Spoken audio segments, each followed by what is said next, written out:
আসসালামু আলাইকুম। অবিবাহিত ছেলেদের জন্য একটা বার্তা দিতে চাই।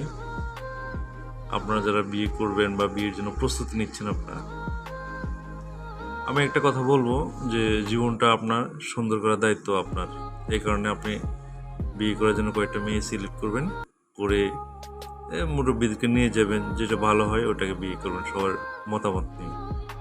আর যদি আপনি আপনার বোন জামাইকে প্রাধান্য দিয়ে ওনার মতামতকে প্রায়োরিটি দিয়ে উনি যেটা বলবে ওইটাই, অনেক ফ্যামিলিতে এরকম হয় যে বোন জামাই হলো আপনার সর্দার, ও যা বলবে তাই হবে, ঠিক আছে।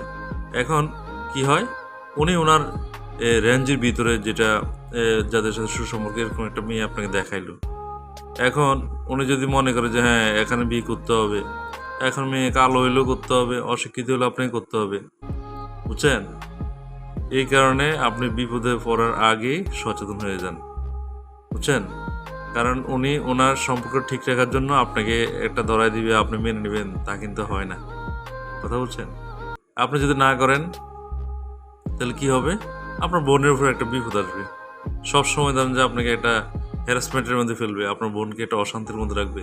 যদি বোনকে ভালোবাসেন, বোনের শান্তি কামনা করেন, শান্তি চান, তাহলে কখনো বিয়ে শাদী করার সময় অন্তত বোন জামাই মানে ভগ্নিপতি যারা আর কি, ওদেরকে আছে না, একদম হাই ফাই রুটি দিয়ে কাজ করবেন না, কথা বুঝছেন।